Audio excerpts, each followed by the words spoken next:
When I remarked to that little girl in Michigan that Little House wasn't one of my regrets, her face transformed. It was like a switch had been thrown. That's all she needed to hear. That beaming child stepped forward and wrapped me in a hug. I was touched by her genuine emotion, but her question about regrets was a big one. What do we do with our regrets? They can inspire us or shatter us. That much I knew. At least in part, they define us. As I sit to write this first chapter, my first regret that comes to mind is the entire bag of peanut M&Ms I ate after dinner yesterday. I had more than one trip to the bathroom last night searching for Tums and other stomach remedies. Overindulgence meant that 5 a.m. came even earlier than it normally would. That might seem like an unnecessary overshare, but I know that a voracious sweet tooth runs in my family, and family is where this chapter needs to start. I'm a fifth-generation Californian. That's unusual in Los Angeles, where it often seems like everyone has come from somewhere else to pursue their dreams here.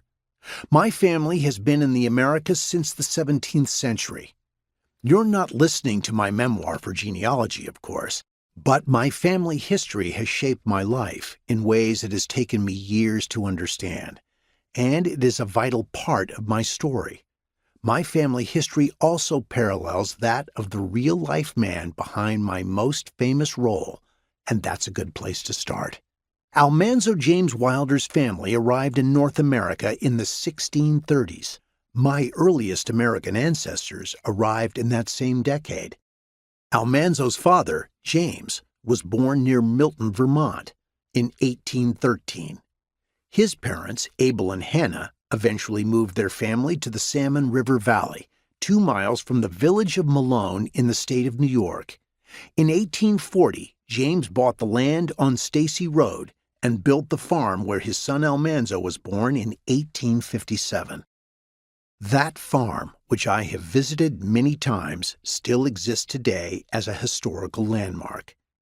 To search my own family history, I don't have to go far.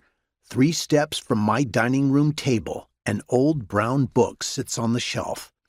Titled Genealogy and Recollections, it was written by my great-great-grandfather, Albert Alfonso Moore. Hardbound on heavy bond paper, the book was privately printed in 1915. I own one of only a dozen surviving copies. A.A., as my great-great-grandfather was known, wanted to share family history with his living descendants. He also cast a keen eye on the future, hoping that those born long after he was gone would take an interest in the stories he shared. A.A. opens his book with words I know will resonate with those who have loved Little House on the Prairie. Laura Ingalls Wilder and my ancestor each had similar hopes.